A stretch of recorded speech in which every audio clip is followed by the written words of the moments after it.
This is the story of every American plane that took to the skies in World War II.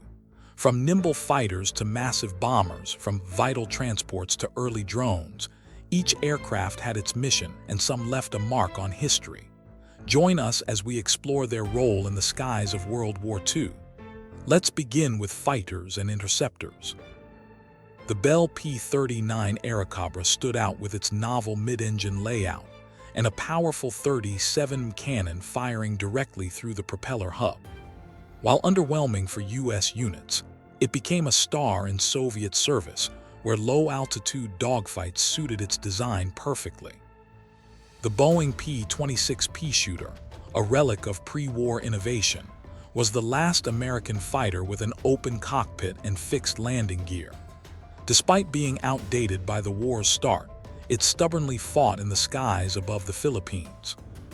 Chunky and often overlooked, the Brewster F-2A Buffalo marked a milestone as the Navy's first operational monoplane fighter. Struggling against Japanese planes in the Pacific, it ironically found success in Finnish hands, who used it with remarkable effect. Curtiss P-36 Hawk had the early looks of modern combat aircraft. Though sidelined by newer models by 41, it found its place in French squadrons during the Battle of France and continued serving in secondary roles. The Curtiss P-40 Warhawk earned its reputation through action. Reliable and rugged, it was the cornerstone of early American air power, with the Flying Tigers wielding it fearlessly in China and Burma.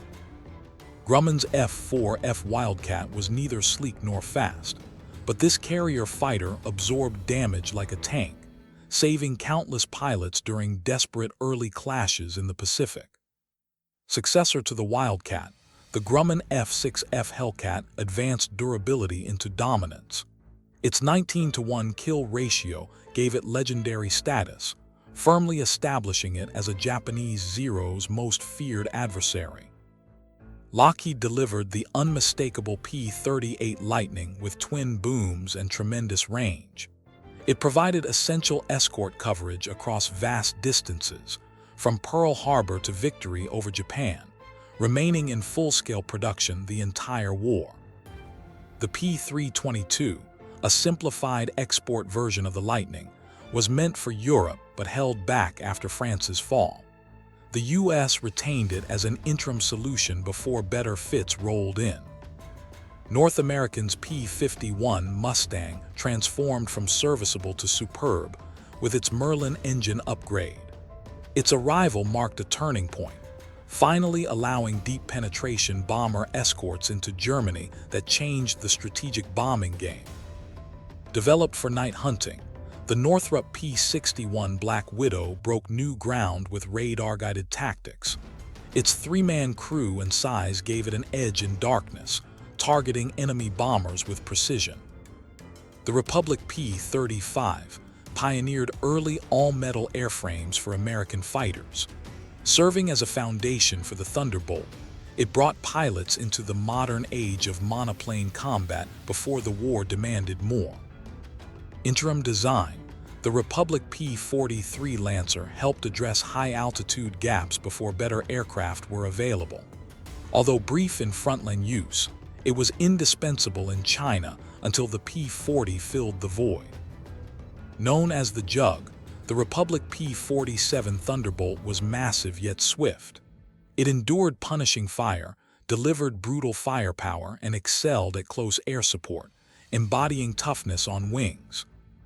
Another step in the transition era, the Seversky P-35 served as a bridge, introducing pilots to new techniques and systems just before being overtaken by next-gen fighter designs. Vought's F-4U Corsair became instantly recognizable by its inverted gull wings. Fast and powerful, it terrified enemies across the Pacific and sealed its legacy as a top-tier carrier fighter. Bombers. The Boeing B-17 Flying Fortress earned its name by surviving incredible punishment. With its resilient structure and defensive firepower, it became the iconic symbol of American bombing runs over Europe. Consolidated's B-24 Liberator brought impact through quantity, not just power. Its superior range and payload capacity led to it becoming the most produced American aircraft of the entire war. Forging a new era of long-range bombing, the Boeing B-29 Superfortress integrated advanced pressurization and fire control systems. It delivered the atomic bombs and helped force Japan's surrender with high-altitude, high-efficiency raids. Considered outdated almost overnight, the Douglas B-18 Bolo was repurposed early on for roles better suited to its speed, such as transport and coastal patrol. The B-23 Dragon improved upon its predecessor with sleeker lines and better performance, but still saw little actual combat. Instead, it carried personnel and executives safely across the U.S. mainland. Martin's B-26 Marauder required mastery to tame, but rewarded it with stellar performance. What began as a widowmaker soon proved itself as one of the most efficient and survivable medium bombers. The B-25 Mitchell was famous for the daring Doolittle raid, but its versatility was equally impressive. It ranged from precise high-altitude bombing to aggressive low-level strafing in multiple theaters. Built on a transport platform, the Lockheed Ventura mixed speed with solid payload. Used primarily by Allied forces in Europe and the Pacific, it adapted well as a maritime patrol bomber. Agile and armed, the Douglas A-20 Havoc carried out low-level raids, night attacks, and even operated as a ground strafer. It served across continents and fronts, always valued for its adaptability. Derived from the famed SBD, the Douglas A-24 Banshee brought similar capabilities to Army units. After suffering early losses, its service narrowed, yet it remained a key part of Allied dive-bombing efforts. The A-26 Invader gave crews a fast, lethal twin-engine aircraft that doubled as a bomber and attack plane. Its late-war introduction didn't limit its impact, and it later flew in post-war conflicts. Martin's Maryland wasn't a frontline star for the U.S., but it proved especially effective for French and British forces early in the desert campaigns, performing strikes with commendable reliability. An improved Maryland, the Martin Baltimore served under Commonwealth forces during critical Mediterranean operations. Its toughness made it a preferred choice in hot, rough conditions. Designed as a ground attack version of the Mustang, North American's A-36 Apache delivered precision strikes across North Africa and Italy, contributing to the Allied push onward. Older and quickly phased out, the Northrop A-17 still provided valuable training and secondary support roles in the early war period, bridging the technology gap. The Vought Vengeance fulfilled dive-bombing needs in Southeast Asia. Predominantly operated by British and Australian pilots, it delivered heavy ordnance accurately despite minimal U.S. combat use. Curtiss's SB-2C Helderver baffled many early on with reliability issues, but gradual improvements saw it mature into a capable dive bomber. Crews learned to trust the machine once it gained stability. Douglas's SBD Dauntless defined dive bombing success in the Pacific. Its pinpoint accuracy changed the tide at Midway and earned it a reputation as one of the Navy's deadliest carrier aircraft. The Douglas TBD Devastator's time passed quickly. It entered as a cutting-edge carrier-based torpedo bomber, but was outclassed fast, leading to devastating losses before its retirement post-Midway. Replacing it was the Grumman TBF Avenger, a torpedo bomber that was durable, efficient, and widely deployed. It supported carrier operations and played a key role through to war's end. Pre-war edition, Vought SB-2U Vindicator had limited but notable combat involvement. Though outdated, it flew at Midway and played an early role in establishing naval dive-bombing tactics. Patrol and flying boats. Though not a combat aircraft, the Boeing 314 Clipper earned a vital place in wartime operations. Requisitioned for strategic transport, it bridged oceans and linked commands across the globe. The consolidated PBY Catalina was an enduring symbol of versatility. It scouted enemy fleets, rescued stranded flyers, and hunted submarines. Its reliability made it one of the most respected aircraft of the war. For longer hauls across the Pacific, the P-51 Coronado stepped in. Massive and four-engined, it mainly moved cargo and key personnel where nothing else could reach at the time. A Navy evolution of the B-24, the PB-4Y2 privateer was custom-built for maritime patrols. With its single-tail fin and long range, it proved ideal for tracking and hunting enemy submarines. The Douglas Dolphin was modest in scale but highly functional. This amphibious aircraft performed early coastal patrols and supported missions at the margins where other planes couldn't land. A dependable utility aircraft, the Grumman J2F Duck performed multiple roles. It retrieved downed airmen, towed aerial targets, and filled in wherever versatility was needed most. Smaller than the Duck, the J4F Wijan played a similar supportive role. Patrolling American waters, it helped secure coastlines with light utility and surveillance missions. The Goose expanded capability. With twin engines, greater size, and amphibious design, it carried personnel and equipment over water with dependable long service. The Hall PH patrol boat drew on earlier designs and delivered strong early war contributions. Operated by the Coast Guard, it served primarily across America's extended frontiers in the Pacific. Martin's PBM Mariner filled a key anti-submarine role. Long-range patrols across the Atlantic ensured safer merchant routes and struck the U-boat threat from the skies. The bright yellow Naval Aircraft Factory, N3N, was better known for what it taught than what it flew in combat. It was the Navy's primary trainer for new pilots, earning the nickname Yellow Peril with fondness. Transports and utility. The Beechcraft C-45 Expeditor offered a swift, capable solution for light transport needs. Based on a civilian model, it became a dependable liaison aircraft used for everything from courier service to battlefield coordination. The Bud RB-1 Conestoga broke new ground with its stainless steel construction and rear-loading ramp. Though produced in limited numbers, its clamshell doors offered a glimpse into the future of cargo transport engineering. Adapted quickly during wartime buildup, the Cessna C-165 Airmaster provided a nimble, high-wing platform for light utility work. Though originally civilian, it filled urgent gaps in liaison and communication missions. Stripped of armaments and optimized for logistics, the consolidated C-87 Liberator Express was a true long-range hauler. It flew extensive transatlantic and transpacific missions, proving critical to global supply chains.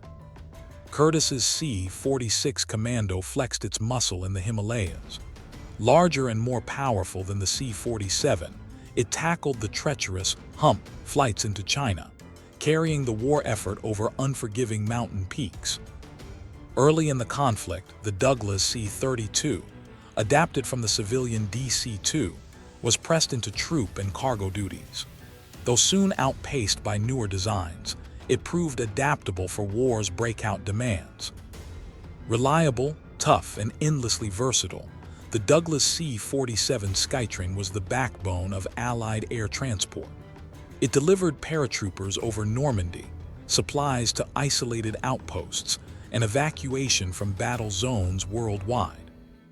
The C-53 Skytrooper refined the Skytrain for focused transport of infantry.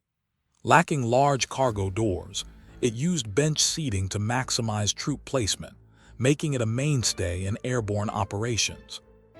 The four-engine Douglas C-54 Skymaster expanded strategic reach. Used for long-haul missions and VIP transport, it connected continents and command centers with unmatched range and reliability.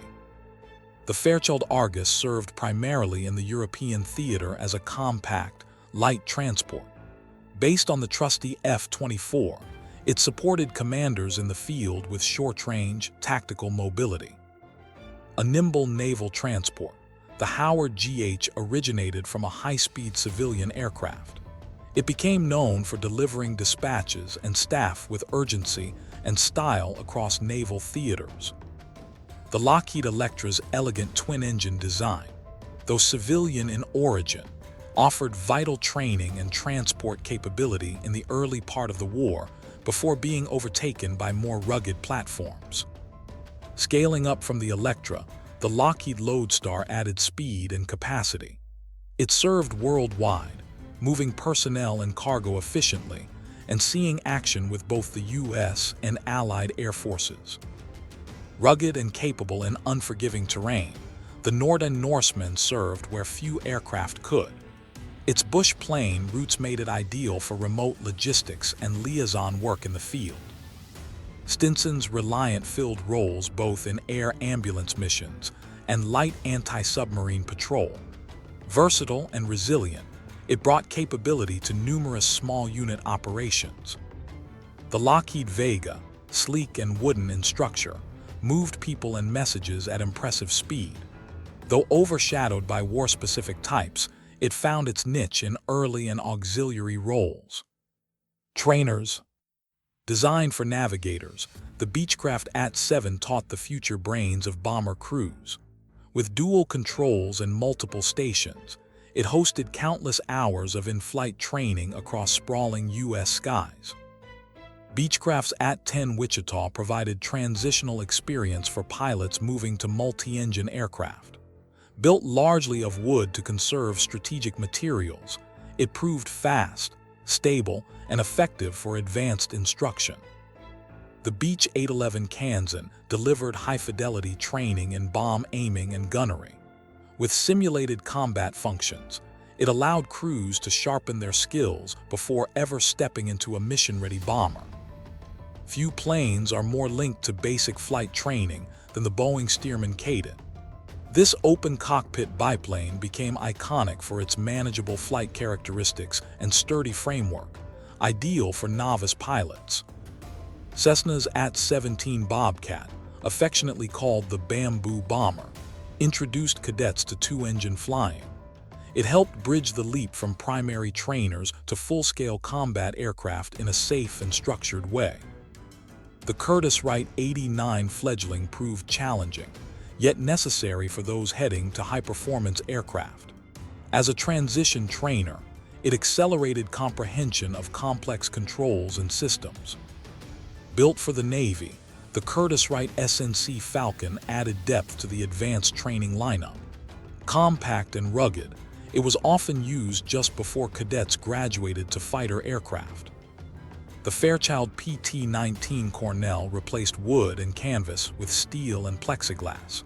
Its simple controls and open design gave instructors good oversight, making it ideal for introductory solo flight. Twin-boomed and unconventional, the Fairchild AT-21 gunner was purpose-built to train bomber crewmen. Although production was short-lived, it gave valuable tactical understanding to gunners in training. Fleetwing's BT-12 Sophomore stood out due to its all-stainless steel build. Though never widely adopted, it represented important innovation in reducing reliance on strategic materials during periods of peak demand. North American's AT-6 Texan became synonymous with advanced training. Used across nations, it shaped future leaders of aerial combat and offered experience with realistic maneuvers and weapons systems. Predecessor to the Texan, the BT-9 offered fundamental aerobatic and combat prep. Its influence is often overlooked but critical in establishing the groundwork for superior trainers that followed. With its distinctive radial engine and compact profile, the Ryan PT-22 Recruit earned a reputation for dependability and responsiveness. Countless students cut their teeth on its forgiving design. The Vultee BT-13 Valiant, nicknamed the Vultee Vibrator, gained its moniker from unusual vibration at certain speeds. Despite this, It performed admirably, supporting essential mid-tier training rounds. One of the first to trial tricycle landing gear, the Piper PT-1 provided modern handling characteristics. Though produced in small numbers, it helped shape future trainer design with its innovative layout. Liaison, observation and reconnaissance. The Aeronca L3 Grasshopper was a light high-wing craft with a simple job: spot enemy movement and guide artillery fire. Quiet, easily maintained, and highly deployable from rough fields. Curtiss's O-52 Owl entered service just before the war, but quickly found itself outdated. It performed short-lived coastal patrol and observation duties before yielding to more modern aircraft.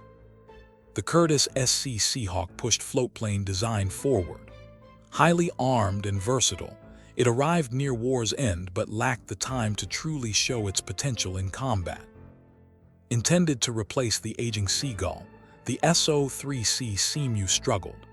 Plagued with mechanical failures and poor handling, it was withdrawn early and is remembered more for its flaws than its service.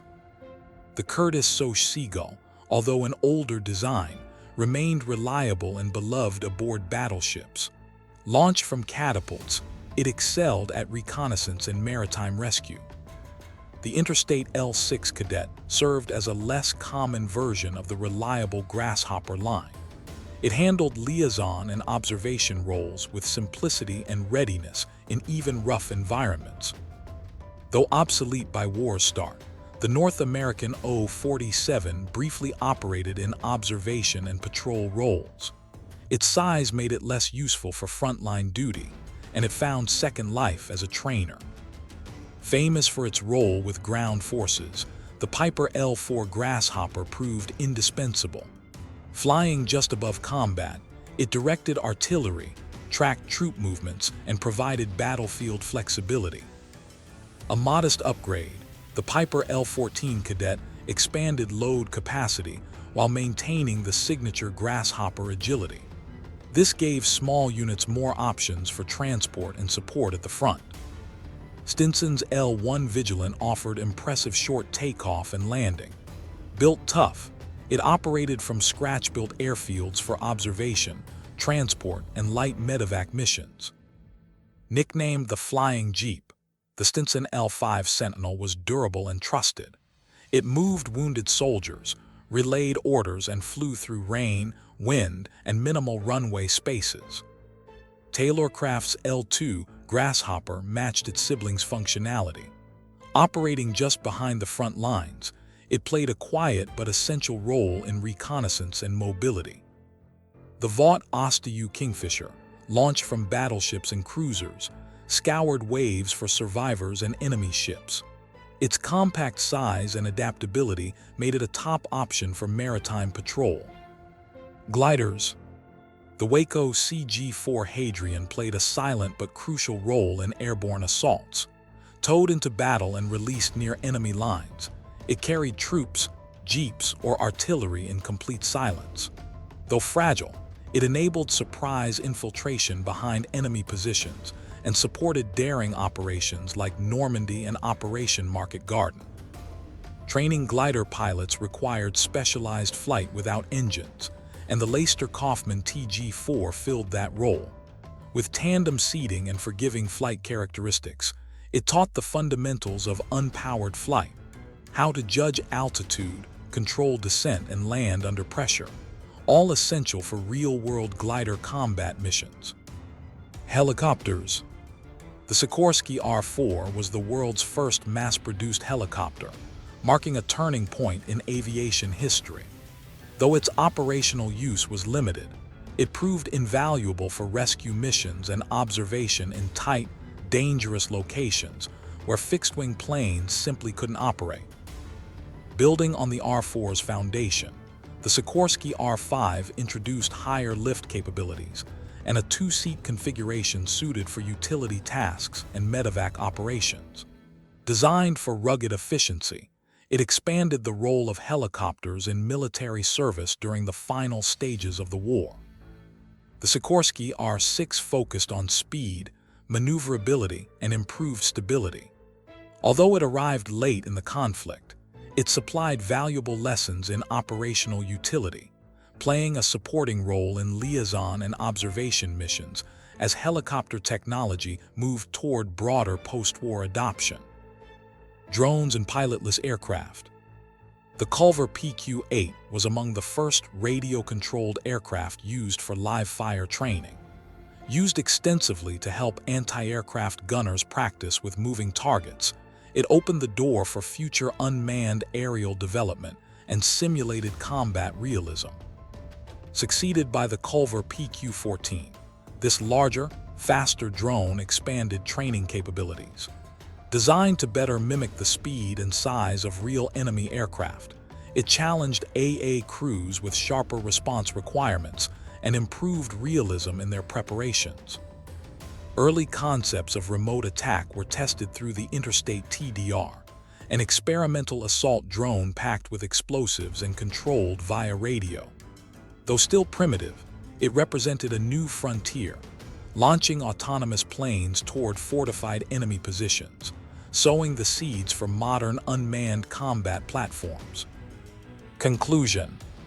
From canvas-skinned trainers to radar-equipped night fighters, the range of American aircraft in WWII covered every altitude, every front, and every mission. These machines weren't just tools of war. They were milestones in innovation, strategy, and sacrifice. By understanding their stories, we remember not just the planes, but the people who built, flew, and depended on them.